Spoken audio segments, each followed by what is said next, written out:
I think for men, that effort of trying to be in control all the time can be exhausting. Sometimes I look at men in really powerful positions in industry and I kind of feel sorry for them because I can see their struggles to live up to this kind of facade of being the top guy in whatever it is they're doing. Having all the answers. Yeah. So by being forced to face something like Parkinson's head on, you arrive at a certain level of acceptance, and that's actually very liberating. Hi everyone, and welcome back to HSE Talking Health and Wellbeing, where we try and get under the bonnet a bit more on the work of HSE Health and Wellbeing. My name is Fergal Fox, and today I'm talking to Dr. Noel Richardson, Director of the National Centre for Men's Health in Southeast Technological University. Noel has been working with us in the HSE on a part-time basis for many years in the area of men's health. You're very welcome, Noel. Good morning, Fergal. So Noel, I know you divide your time between lecturing in the college and working with us on men's health, and I want to get straight into kind of getting into the bit of the nuts and bolts of men's health, and the word masculinity kind of pops up nearly as soon as we talk about men's health. Can you give me a bit of insight into why that is? Yeah, I guess the starting point when we approach the subject is, and it's something we address on an Engage National Men's Health Programme, is why men's health.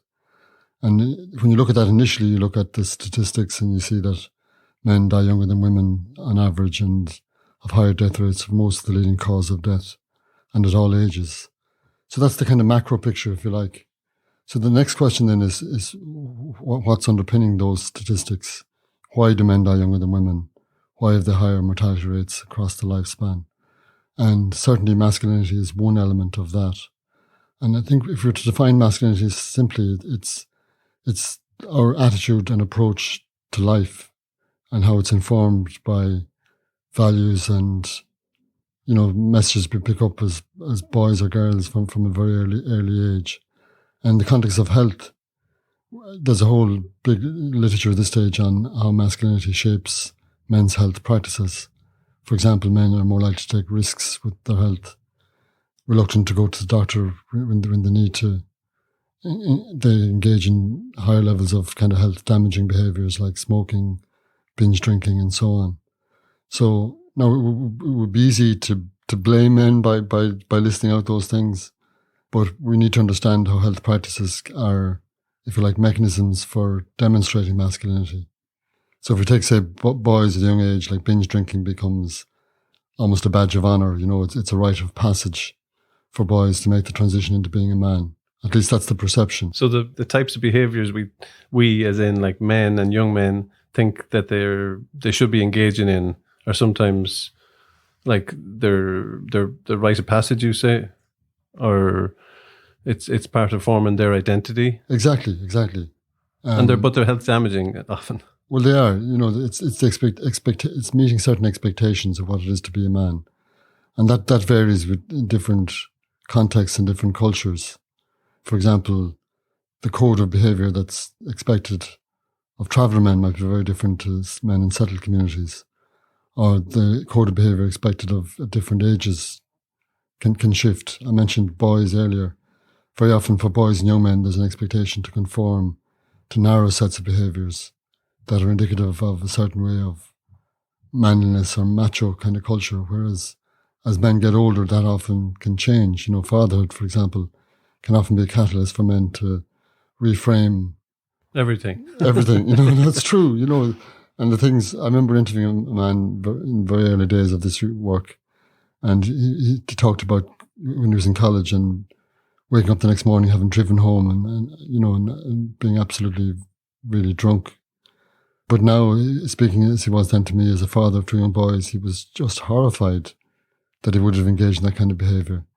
And there's no way he would have done that now, you know, because of the responsibility fell to his boys. So masculinity isn't set in stone.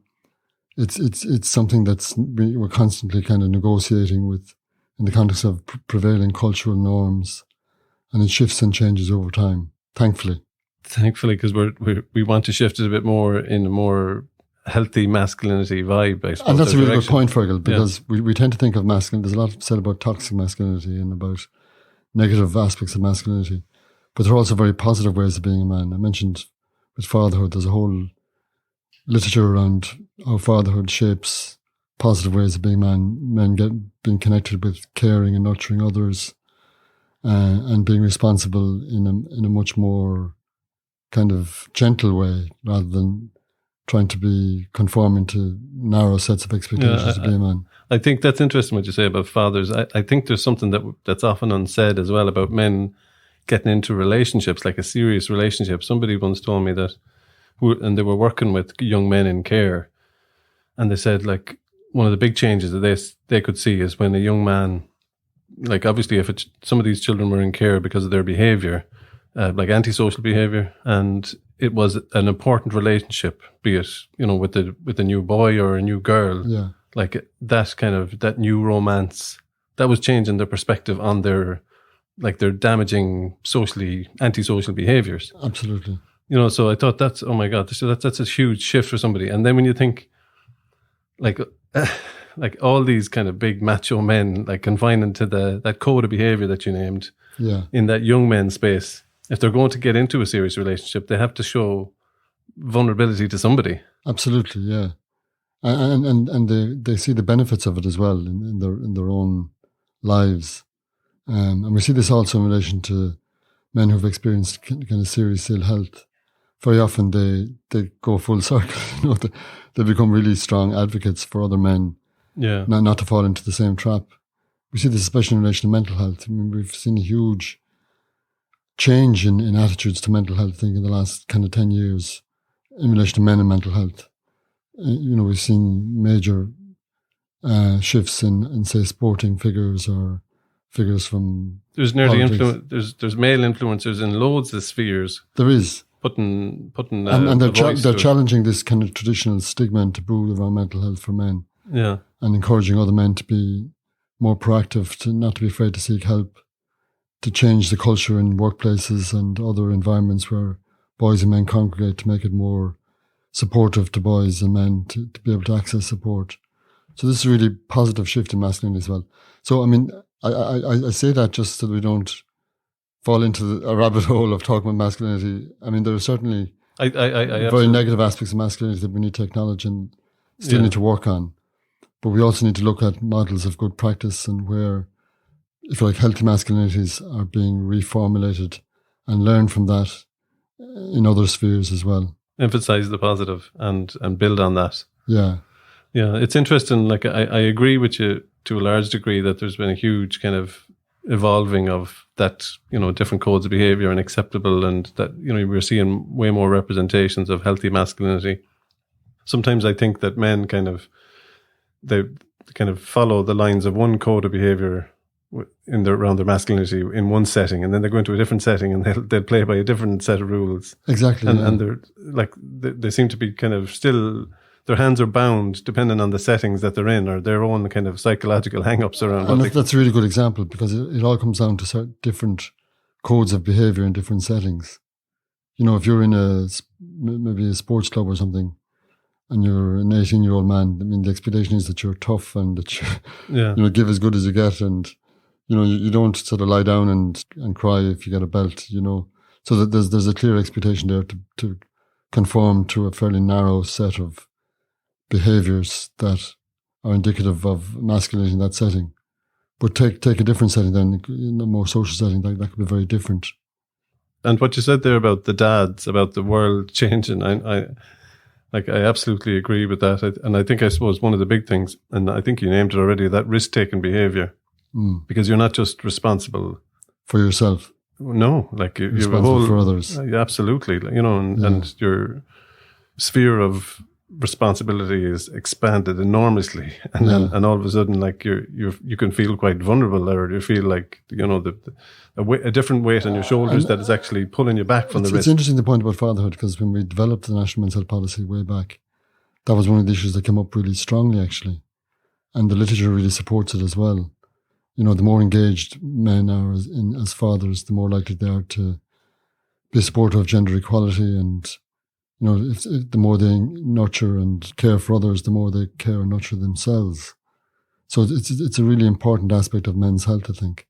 Even though it was, when we went into developing that policy, we saw something more on the periphery, but it emerged as something that was right at the centre of men's health, really. Well, absolutely. Yeah, that's interesting.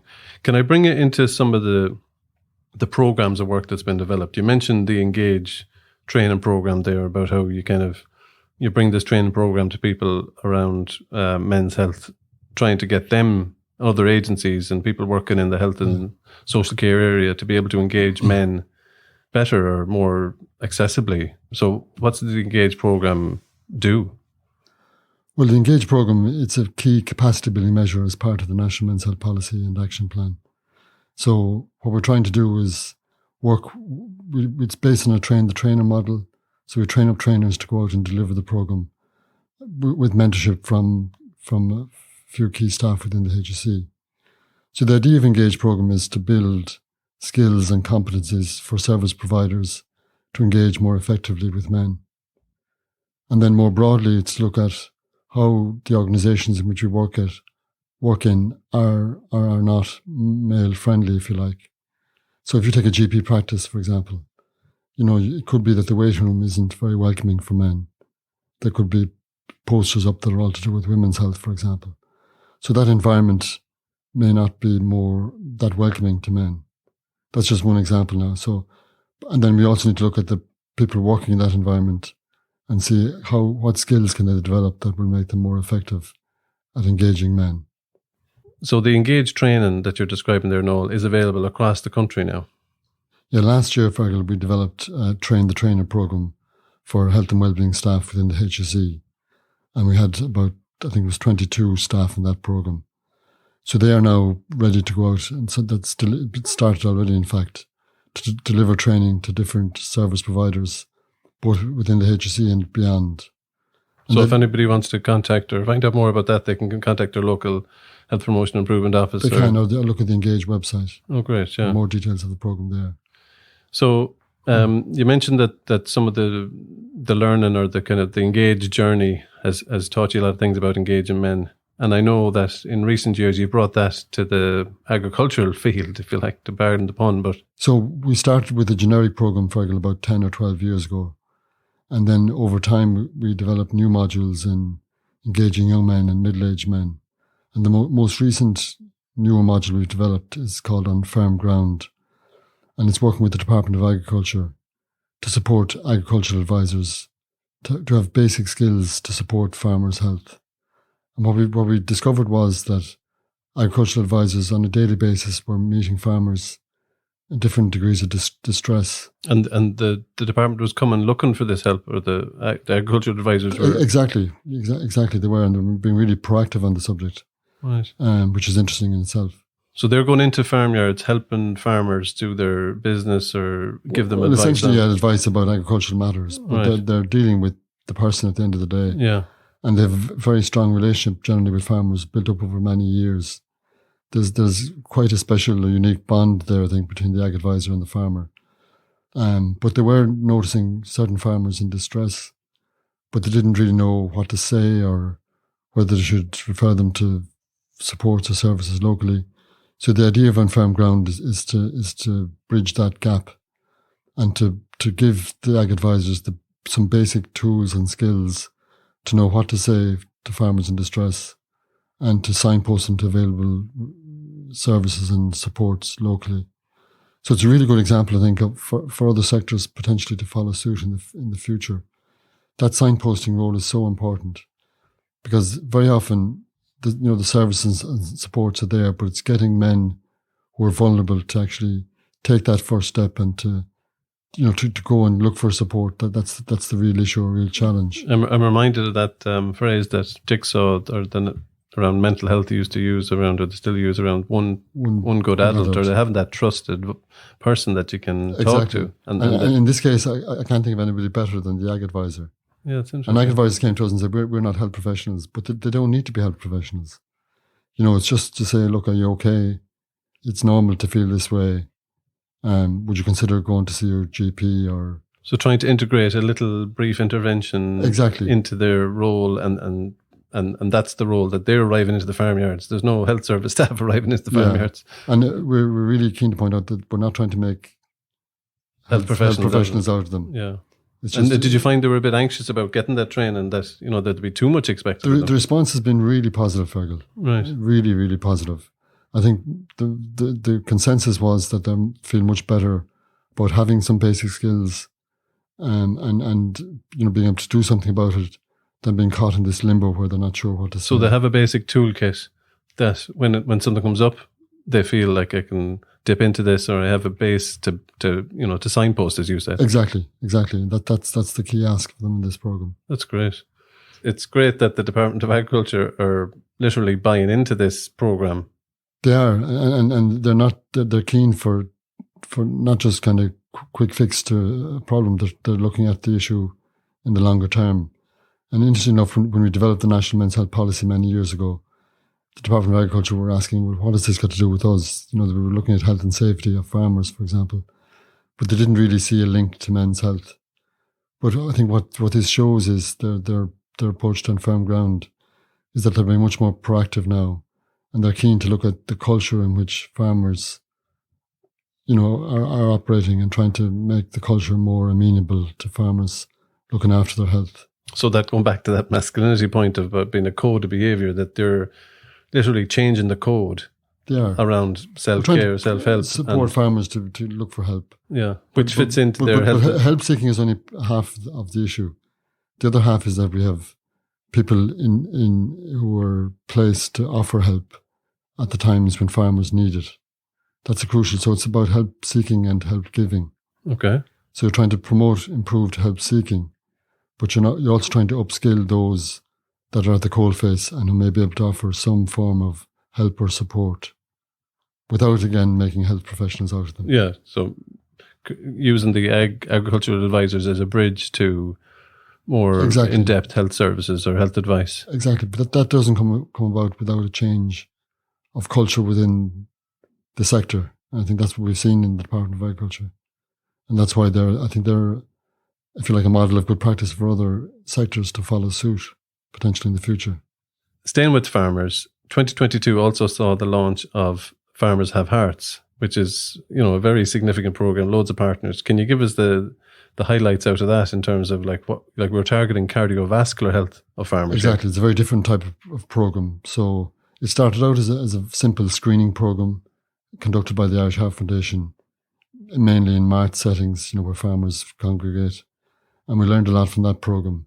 But one of the key learnings was that whilst the health check was a catalyst for farmers to take stock and, you know, maybe go to their GP and do something further, they definitely needed something more to support them to make more sustainable change in the future. So what the Farmers of Hearts cardiovascular health program did was it provided a health screening at baseline and then offered a choice of interventions that farmers could link into. And these were simple interventions like text messaging, a health coach, or a combination of text messaging and health coaching. And that went on for about 6 months after the baseline health check. And we followed up 12 months later and did the follow-up health check to see how things had improved. And basically there were some really positive findings from the study. So the health coach, that's somebody literally giving somebody a phone call? Or yeah, it was a phone call once every 2 weeks. And kind of encouraging them around their behaviour change? It was basically applying kind of a brief intervention to the farmers on the phone. So the farmers set the agenda, really. So they decided what kind of aspects of lifestyle they were interested in changing, and the health coach worked with them to support them to make those changes. That's great because they weren't just left off. You know, exactly. We all need a prompt or a nudge and kind of follow up. You know what I mean? If we're left to our own devices, things kind of wane a bit. But anyway, to cut a long story short, like, cardiovascular risk reduced significantly in the intervention group compared to the control group. So we're looking at trying to see if we can scale up that program now in the future.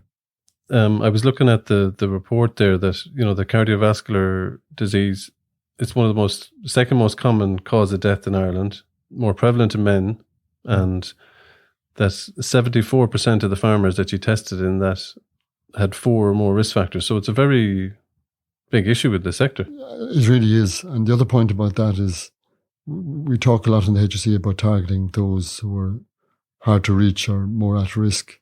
So this is a good example of an initiative that worked with the relevant partners to engage with the court that mightn't otherwise have engaged in their health.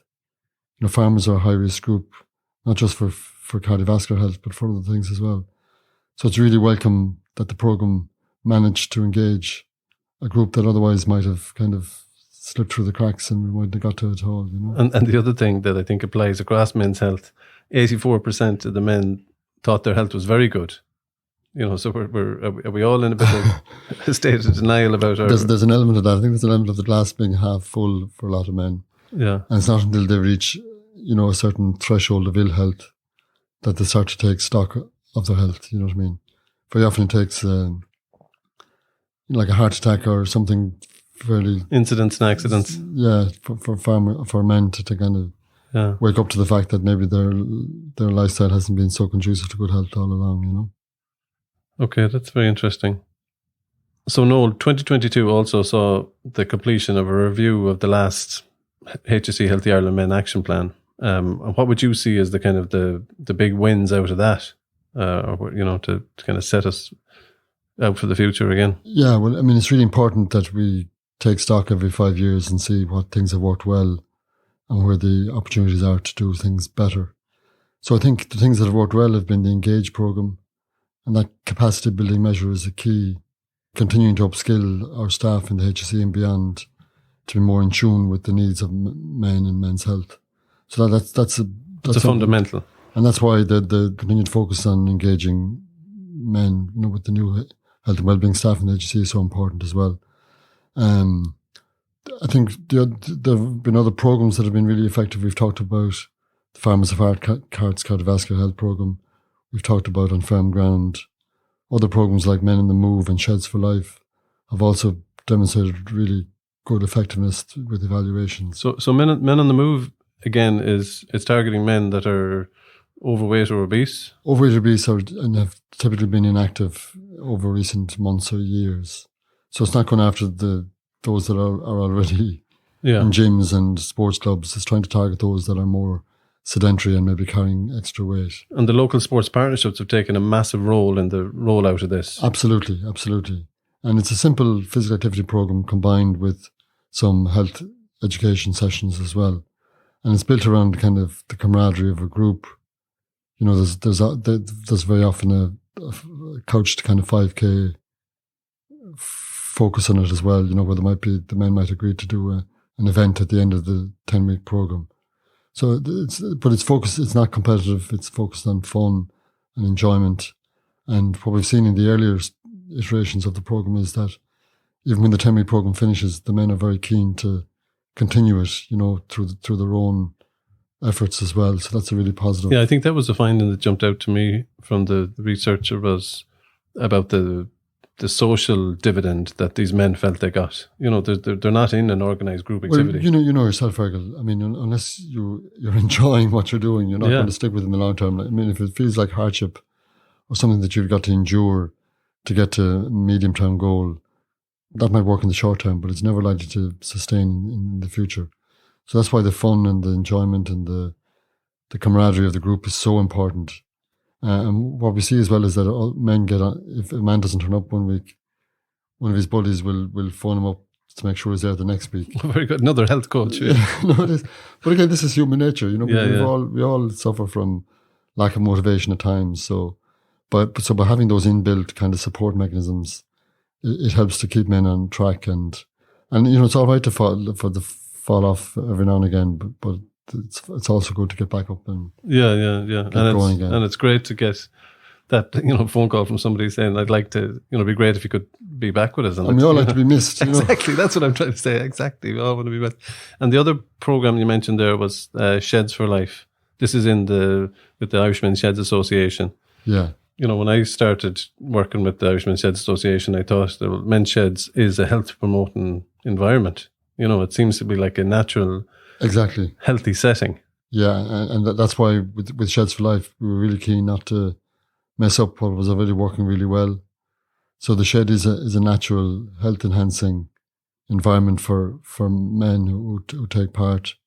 Through the social interaction, the camaraderie, the fun, the breaking isolation for many men. So the shed is inherently health promoting. So what Sheds for Life tries to do is to build on that premise Right. by offering different elements of program. And it's up to the men in the sheds to decide what elements of the program they buy into. There's generally a health check and a physical activity component that most sheds do, but then there's a menu of options as well that shedders can opt into.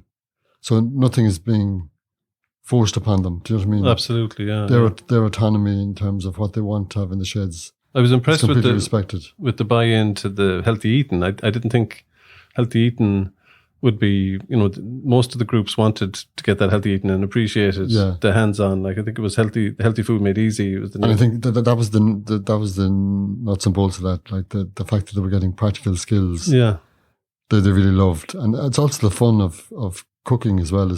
You shouldn't underestimate that. Another program, the Larkin Centre, had a healthy food or kind of healthy eating component as well. And I visited that program a few times, and the fun the men had in the kitchen. This is in Ballybock in Dublin. It was just a joy to witness. Do you know what I mean? It's nearly like you're breaking down that masculinity code of behaviour. You're working on the margins, pushing men into that cooking role together. It's a good point. Sometimes we impose some kind of rigid labels on men or on different groups of men that may or may not be borne out in practice. And by offering an opportunity to challenge those behaviours or those norms, very often men embrace them with open arms. Do you know what I mean? Yeah, and joy is the result. Yeah, you just see the men. With that program in Ballybock, the Men's Health and Wellbeing program, it was aligned with Celtic Football Club. So the soccer was seen as the big hook to get men in, and it was really popular. The men really did enjoy it. But I would say the cookery classes stole the show in that program. That's where they really had fun and enjoyment, and took practical skills away from the program to use forevermore afterwards. Yeah, you mentioned the word there that keeps coming up when we've done the men's health webinars. Is the when we're trying to kind of encourage all other agencies to work with men and target men, is the hook that you might need to create. Absolutely, yeah. And the word, that terminology and thinking about what men might just like. It's nearly giving them an accessible way in sometimes, isn't it? Yeah, it can be giving them permission. Exactly. What I mean? Yeah, isn't it ridiculous? Like in some ways. It's perfectly understandable. It's also nice to feel that your opinion is being sought and that what you want is respected. Very often I think service providers think they might have a hook, but it may not be what men see it as being what they want. You know what I mean? Yeah. So a simple message there is to ask men what they want. Like in the sheds, the Irish Men's Shed Association didn't ram any program down the men's necks. They went in, they said, here's a menu of options. All these things are available. What would you like? So the men choose themselves. So the hook is whatever they choose. You know what I mean? Absolutely, yeah. I'm thinking about the variety of allies that you had kind of working around that. I attended a couple of those working groups with the Irish Men's Health Association around the Sheds for Life, and there was like such a wide myriad of partners there. Yeah. From Mental Health Ireland, the Dental Health Foundation, there was just so many. Keep Ireland Walking. Yeah, there was so many inputs or opportunities. Yeah, and then that partnership model has been a cornerstone of a lot of the work we've done, which I think is really important. Bringing in different partners to deliver different elements of the program, and that partnership working can sometimes be challenging. But I think when you work through those challenges, you really build a more sustainable program that's going to survive into the future, I think. And the other element of the partnership, I think, that's really worked well has been the partnership between the HSE NGOs who come in to deliver certain elements of programs and research, to evaluate what's working well and what we can learn from these programs, because that's a really key as well, I think. I would say that as a researcher, of course. You would say that, but you have been at the front line of doing the men's health research and leading the men's health research over the last few years as part of our both men's health policy and Healthy Ireland Men Action Plan. So I absolutely take your point but it's great to have our programs be able to stand up then have evidence to kind of prop them up internationally. More credibility. Yeah. But I also think we've learned over the years as well about how we take those research findings and find a way to communicate them that has most impact at the coalface. So the development of training, toolkits, other knowledge translation type resources that are going to support practitioners on the ground. That's been a key success, I think, of a lot of the research we've done. And it works well for both practitioners on the ground and the students who are doing that research, because it's important for them to learn how research findings can be most effective through knowledge translation activities that I mentioned. Absolutely. I'd like to bring you back to one of the things that we've been doing for a good few years now, Men's Health Week, and you've been taking a key role in this, been an advocate for men's health, but bringing the kind of the evidence. How have you seen men's health evolve over the years? That's been a fascinating project, and huge credit goes to Colin Fowler in the Men's Health Forum in Ireland, who kind of coordinates the partnership for this. But I remember kind of 10 or 12 years ago, there might have been one or two initiatives that happened in Men's Health Week. But now we've seen it become much more mainstreamed. I think there are about 80 or 90 partners now who actively support Men's Health Week. And preparation for the week, it happens in June every year. Third week in June ends with Father's Day. But preparations for this year already began back in November. So Colin convenes the partnership group. A theme is agreed, and then there's a series of actions and initiatives planned, both at a national and a local level, with the support of the HSE, it should be said as well. So it's turned into something that was a kind of more tokenistic, let's organise an event for Men's Health Week, to something that's now firmly in the calendar at a national and local level. We see lots of organisations running events, say in their own workplace or in their own community setting. So men's health has become much more mainstreamed. It's become a big one for workplaces, hasn't it? Like, there's so many workplaces now want to offer something in relation to health and wellbeing. We've got a big male workforce, and they think, well, we'll do something. At the very least, we can do something in Men's Health Week. Absolutely. I think it reflects a kind of a mind change as well, more awareness about men's health, and more willingness and keenness on the part of workplaces and others to be proactively involved in this. You mentioned the Men's Health Policy, the original Men's Health Policy that was published in 2008 or 2009, was it? January 2009, actually. January 2009, you remember it well. But that was the first Men's Health Policy in the world. Ireland was like a world leader. It was, yeah. We should take a bit of a bow in relation to that. And a lot of credit goes to Biddy O'Neill, who got the ball rolling many years earlier in what was the Southeast Health Board. Yes. So many different iterations now. It feels like a long time ago now. But Biddy was really proactive in the area. She had a working group that had different events on and she got the funding to support the research that eventually informed the policy. So a lot of credit goes to Biddy O'Neill and that Southeastern Health Board Men's Health Group who got the ball rolling back then. But I mean, Australia followed shortly afterwards. But I think it was kind of pioneering work, and I think it also stands the test of time very well because we mentioned gender transformative earlier. It wasn't that rights-based approach to men's health. It wasn't saying that women's health is X, so men's health should have Y. It was very much reflecting on how can we support men to be more proactive and responsible for their own health, and looking at dismantling kind of restrictive or more negative gender norms that prevented men from taking ownership of their own health. Yeah, and it pronounced that rereading it again recently, the term healthy masculinity jumped out to me as something that we really need to build on. Yeah. In the next plan, something that we can use. But I think it set out a clear message that promoting men's health is good, not just for men's health, but for women and children as well. Yeah. By getting men to be more responsible and proactive really for their own health. Because I suppose traditionally health was women's business. Women were the carers and nurturers. I'm going back now a long way, obviously. And things have changed, but I think we continue to need to encourage men to from an early age, starting with boys, to be aware of those kind of restrictive or negative masculinities, and to see health as something that's really important for them to take ownership of from an early stage. So in the very recent years, women's health now has shot up the political agenda as a priority, and men's health is maybe not getting the airtime that it used to. But what do you think of highlighting the point that you just said, like all these, the interrelationships and the mutual dependence on men and women's health for each other? Yeah, and by promoting both, we're supporting gender equality more broadly, I think. I think we need to be careful about comparing and saying, looking at kind of men's health versus women's health. I think that leads us down a kind of rabbit hole that doesn't take us anywhere, really. I think we need to continue to focus on men's and women's health and gender and health. Right. Understanding, if you look at issues of women's health, like violence against women, for example, and issues to do with reproductive health, very often gender in the wider sense is an issue with those issues that affect women's health.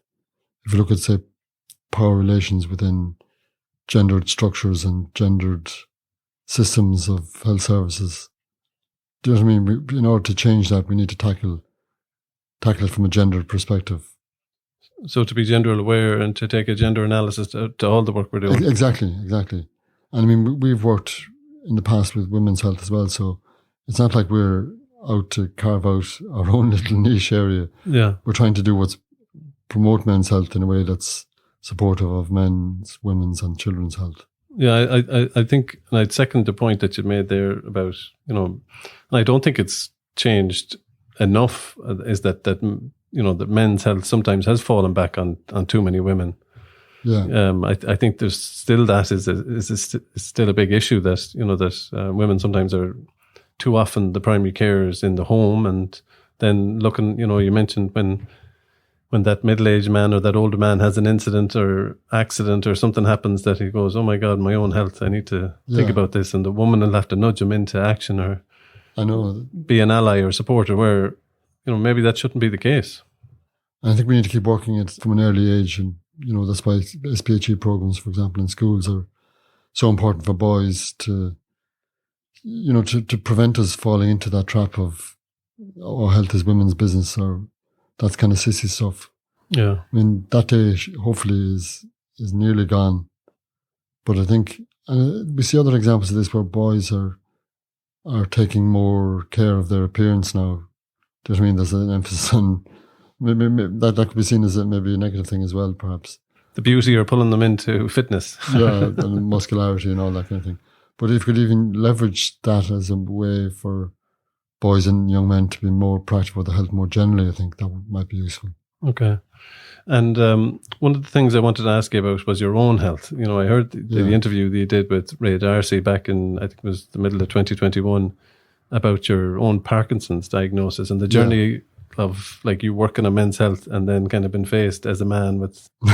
No, I became my own case study, Fergal. Well, yeah, it was a biggie.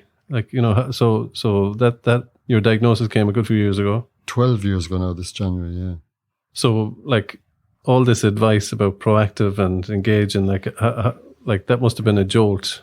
Well, it obviously was a jolt. Yeah, that was it was a challenge being diagnosed with Parkinson's, but my own reaction to it for the first year was also a big challenge, because all the things I was asking other men to do, I found very difficult to do myself. But with the benefit of time now, I wouldn't be too hard on myself in relation to that. I mean, it was a major jolt. I was diagnosed at 46. Yeah, that's very young. Yeah, it is, yeah. So, and it's a massive transition to make.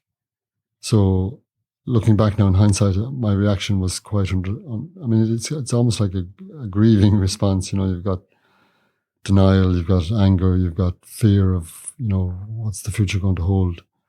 So it's very difficult to be rational and to do all the things you're supposed to do when you're in that situation. And in a way, that taught me a really important lesson, and we touched on it earlier, this notion about help seeking. And, I think it's a really important message for men to get the idea that they should ask for help if they're in distress. But it's so important that we make that as easy as possible for them to do by having people who are able to provide assistance, who are readily available and accessible. Because it's so easy to tell men, if you're feeling down or whatever, ask for help. But it's not until you're in that situation where you're really distressed that the challenge of doing that can sometimes be almost too much. Do you know Absolutely. what I mean? I think that's a very strong message in itself. Going, I've faced the fear, and I realise, this took me a year to get my head around, 2 years. I was blessed with support around me, with family and colleagues and friends. And I still struggled hugely. And it's not, there's still ongoing struggles as well, it should be said. Yeah. So that was a real eye-opener for me, that despite having all these supports around me, I still struggle to ask to avail of them. You know what I mean? Oh, that's amazing. Yeah. Yeah. But I mean, over time that changed, thankfully. And I mean, I feel really well supported. I mean, I was always well supported from the time I was diagnosed, but I can feel that support and lean on it now much more. And part of it is making that transition to being more vulnerable and accepting the diagnosis for what it is. Not lying down under it either, but, you know, accepting that there's certain things about it that I can't control. Yeah. I've some. So it's a medication you're on an ongoing basis. Medication is a huge help. You know, levodopa it's synthetic dopamine, but also lifestyle issues are really important. You know, physical activity, and I still run a bit, albeit a good bit slower than I used to. But you used to be a top runner, like you ran for the country there for a while. I ran at high level back in the day, so I was able, I suppose, to lean into that as well. You know what I mean? And even the discipline of running over many years helped me and continues to help me, because I mean, I run very slowly now, but I actually don't care. I don't mind once I'm still moving. And other things like rest and managing stress and diet. So there's certain elements of lifestyle that with Parkinson's work really well as well. Yeah, so it's. Do you feel you're managing it really well? Yeah, I feel I'm managing it really well, but the caveat to that is that I reserve the right for that to go pear-shaped tomorrow. Do you know what I mean? I can't say, I mean, I'm quite good today, but I don't know what trajectory the disease will take. Right. But that's maybe the other message from this is, like, none of us know really with or without Parkinson's. You know what I mean? Every day someone we know is diagnosed with something, you know, so that notion of being in control or having control over your fate, that's been a real eye-opener for me as well. Do you know what I mean? And relinquishing that control is actually quite liberating. Right. You know, I mean, I was acceptance. Partly acceptance, but I was early mid-40s thinking I could control everything and that I was going to, I had my life mapped out. I was going to retire at 60-something and cycle and do all these things. And then I was diagnosed with Parkinson's and I realised, actually, I can't control these things. Yeah. But I think for men, that effort of trying to be in control all the time can be exhausting. Absolutely, yeah. No, I completely... And sometimes I look at men in really powerful positions in industry and I kind of feel sorry for them, because I can see their struggles to live up to this kind of facade of being the top guy in whatever it is they're doing. Having all the answers. Yeah. So by being forced to face something like Parkinson's head on, you arrive at a certain level of acceptance. And that's actually very liberating. And that enables you to enjoy the really important things. I mentioned that Ray Darcy show about Robin Williams' quote from Good Will Hunting, you know, the bad stuff wakes you up to the good stuff you weren't paying attention to. And that's been really insightful for me, I think. And I think I'm more tuned in now to things that really matter than I was 10 years ago. Right, that's a great message. And you seem to have kind of leaned into the self-compassion in the transition around the diagnosis. Oh yeah, like it's not my fault. Yeah, of course it's not your fault. No, and I remember when I was diagnosed first in college in Carlow, I used to run around the place because my walking was impaired, but I was too embarrassed. Oh, right. The action of, this might sound strange, but the action of running was easier than walking. I was walking with a kind of a limp. Yes. So people were saying, God, he's in a mad rush this last year. But it was really embarrassment in kind of facing up to the disease. So you've experienced all those things that we're kind of acknowledging with men when we're given the message. Yeah, but my key message in all this, if there is one, is I'm not anyone to lecture anybody else, because everyone's story is different as well. And I think I've been managing it really well, as I said, but I don't know if I'm going to be what I'm going to be like in 6 months or 2 years. So there's a huge uncertainty to this as well. But all I can do is draw on whatever resources I can at any given stage of it and do the best I can. And so far, that's been working out really well. Yeah. Well, it's been really working out really well for us as well. The work you're continuing to produce and the partnership work that you're supporting. You mentioned to go back into the nitty gritty of the work as we kind of wind this up. But like, there's so many partners. I see you kind of as a, nearly a conductor of partners in some ways, especially in the, like, going back to the agri sector work, Teagasc and the Department of Agriculture, but business sector came into some of those partnerships as well. That was new. Yeah, Glanbia, for example, supported the Farmers of Hearts Cardiovascular Health Programme. So in that programme, we had the HSE, we had two academic institutions, we had Teagasc and Glanbia.